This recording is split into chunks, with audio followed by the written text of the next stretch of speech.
Eh bien, bonjour à tous et à toutes, content de vous retrouver. Genèse 18, verset 15.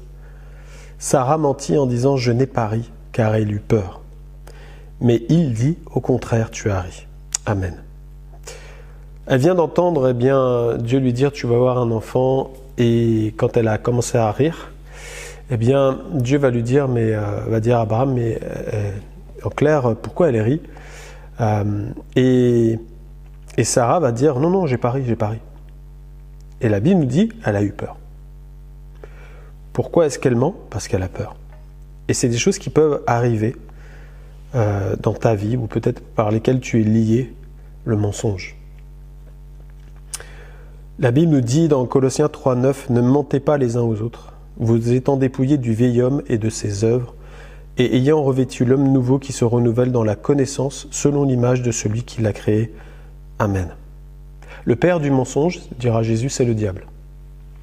Donc en fait, quand on est lié par le mensonge, on est lié par une œuvre du diable. Le mensonge, en fait, c'est quelque chose qui t'emprisonne dans quelque chose qui est faux, ou une demi-vérité parfois, mais qui est quand même un mensonge, et qui en fait te fait du mal. Parce que tu ne dis pas la vérité, alors tu t'enfermes, tu es lié, et tu ne peux plus en sortir. Parce que quand tu commences à mentir, il faut rester dans ton mensonge, sinon, il va falloir que tu t'humilies, et c'est ça qui te tient.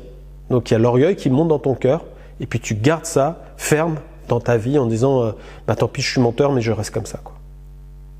Et Dieu veut te délivrer de cela, parce que ça te fait souffrir, et tu fais souffrir ton entourage, et ça a des répercussions sur tes relations avec les autres, parce que tu ne peux pas établir de bonnes relations saines quand on est dans le mensonge. En fait, elle a eu peur, et pourquoi on peut tomber dans le mensonge par peur ? Et j'aimerais juste prendre 3 exemples. Premièrement, on peut tomber dans le mensonge parce qu'on a une peur de perdre notre réputation. Donc en clair, on va chercher à se protéger son image.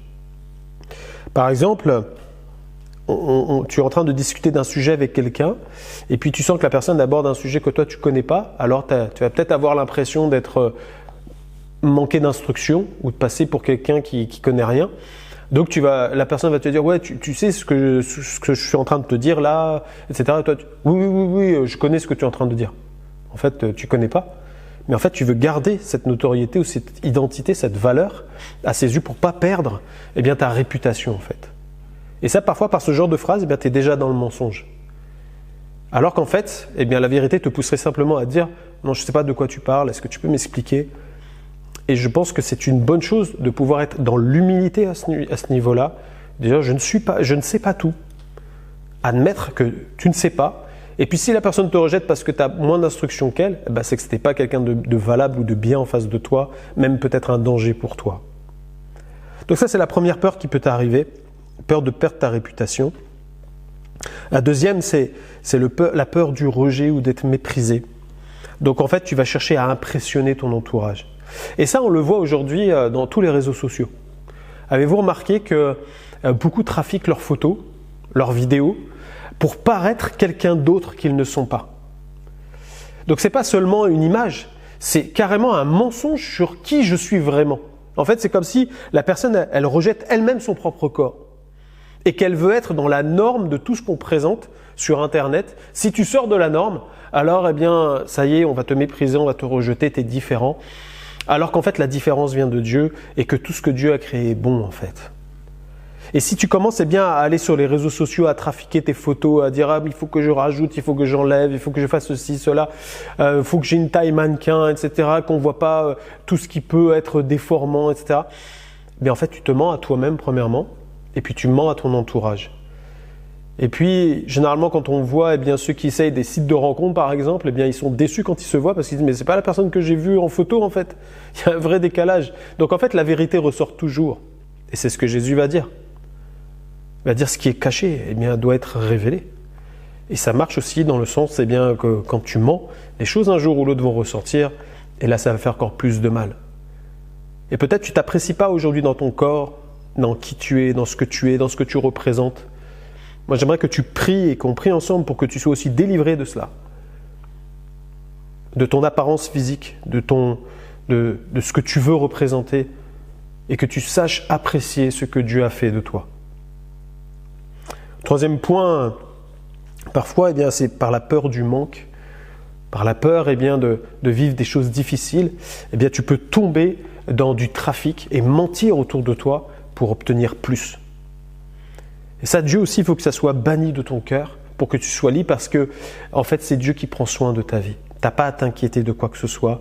Tu n'as pas à mentir comme Abraham a pu mentir sur Sarah pour aller récupérer quelque chose dans le pays de Guérar, et il a failli perdre sa femme là-bas. Dieu veut te protéger de cela et te dire, tu es dans l'assurance avec moi. Je prends soin de toi. Donc aujourd'hui, si tu es peut-être lié par cela, par ce genre de phénomène dans ta vie, de dire je suis lié par le mensonge. Moi-même, quand j'étais gamin, j'étais lié par le mensonge. Et j'ai simplement prié dans ma chambre. Je me suis repenti devant Dieu. J'ai dit, Seigneur, je ne veux plus être dans le mensonge. Je ne veux plus être dans les faux semblants avec mes copains. Je veux être celui que je suis parce que tu m'as créé comme ça. S'il ne m'aime pas, tant pis. Mais ce que je veux, c'est être libéré ce soir. Et le Saint-Esprit est venu me visiter. J'étais tout jeune, j'avais 6-7 ans. Et je me rappelle encore aujourd'hui. Le Saint-Esprit est venu me visiter dans ma chambre. Et j'étais libéré à l'instant même, j'avais une force intérieure. Le lendemain, j'ai pu aller affronter mes copains et dire qui j'étais, ce que je vivais. Et ça s'est très très bien passé parce que Dieu a aplani les sentiers. Et j'aimerais vraiment te rassurer et que tu puisses compter sur la puissance du Saint-Esprit. Je vais prier pour toi. Seigneur, merci parce que tu es celui qui délivre des mensonges. Seigneur, tu veux que tes enfants soient libres, c'est pour la liberté, Seigneur, que tu nous as rachetés. Alors je prie, Seigneur, sur tous ceux qui sont liés par le mensonge et qui écoutent cette émission, je te prie, Père, que la puissance du Saint-Esprit vienne les libérer, Seigneur, de tout sentiment de peur, qui les lie et qui les pousse à pratiquer le mensonge, à parler d'une mauvaise manière, à ne pas être vrais, Seigneur, avec leurs prochains et avec eux-mêmes. Père, je prie pour qu'ils s'apprécient tels qu'ils sont et qu'ils puissent, Seigneur mon Dieu, tisser de bonnes relations avec leur entourage, sans crainte ni peur. Dans le nom de Jésus, j'ai prié. Merci Seigneur. Amen. Soyez bénis, on se voit demain.